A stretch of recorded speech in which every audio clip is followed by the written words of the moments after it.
In 1993, id Software unleashed a force that would shake the gaming world unlike anything before it. Doom was released, and with it, the birth of a new generation.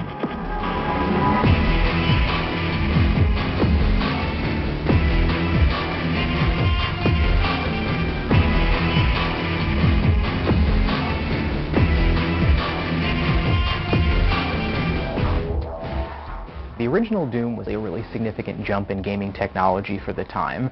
We were making really big strides almost every single game every year. And Doom was a really significant kind of inflection point for things because all of a sudden the world was vivid enough that normal people could look at a computer game and understand what computer gamers were always excited about.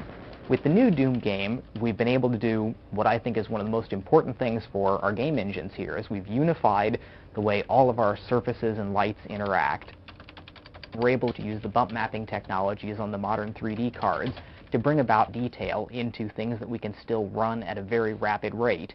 And the step in quality is just breathtaking. We're able to see pores and veins and crevices, and you're able to go ahead and see whether a scientist is having a bad hair day. Now, most of the time you don't get to see this much detail when you're just gunning down enemies, but occasionally something will happen. You'll turn around and there's a monster right there in your face. You see the slime dripping out of its mouth and blood coming off of it, and it's really taking it to a new level. The technologies that have followed from the original Doom have brought freedom to the artists who are now able to truly bring their visions to life. Gamers will no longer just play games, they will be immersed in them. Every generation of technology that John Carmack has created has raised the bar for the industry and really set an example that other programmers have used to follow in creating their next generation of technology. Doom 3 is going to be the exact same thing. It looks awesome, and the universe that we've created is nothing short of just mind-boggling.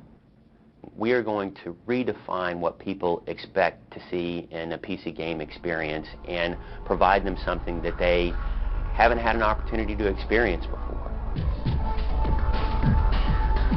There's a huge difference between the way we created art back for the old Doom, for the original Doom, and the way we create art now for Doom 3.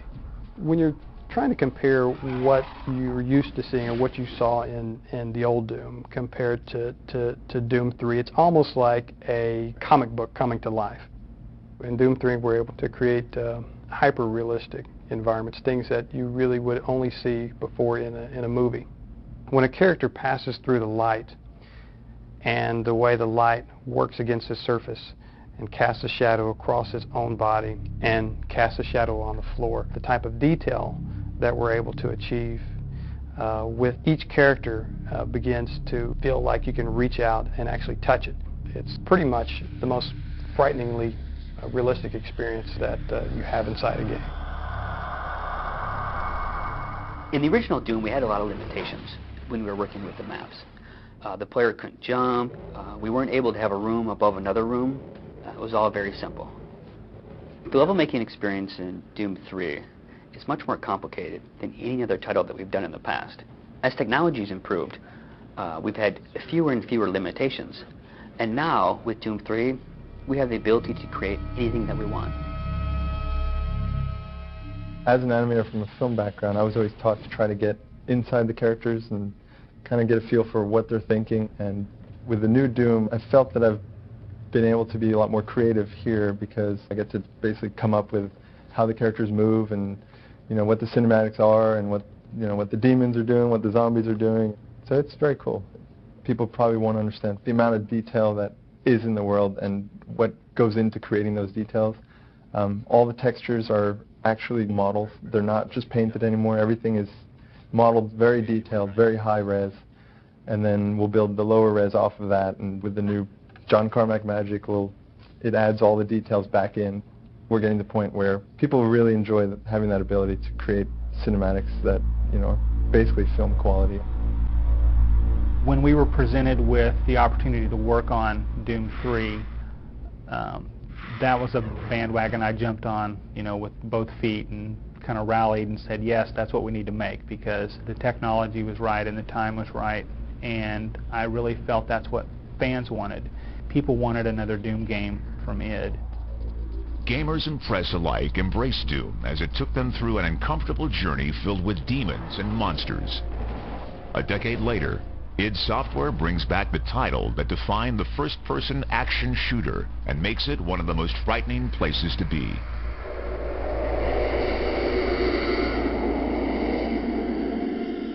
The first time I'd seen Doom and played Doom, it came at a very inopportune time where we were, I just finished the Downward Spiral album, and our keyboard player at the time walked in with the shareware of Doom. That halted any sort of work we were getting done. They put a game out that really catered to my taste. It seemed politically incorrect, and it seemed violent, and it seemed like a game that couldn't have been made by a giant company. It was fun, it was addicting. It really just struck a chord with me. The we don't give a shit attitude, that's one of the things that made it great. When I initially talked to John about the next project he was working on, and it ended up being Doom, I think one of the things that excited me about being involved in it was because games today, the technology allows a much more realistic, immersive environment. From a sound perspective, it's infinitely more creative. I'm intrigued about what we will be able to pull off in terms of really getting inside your head and making it an unpleasant place to be.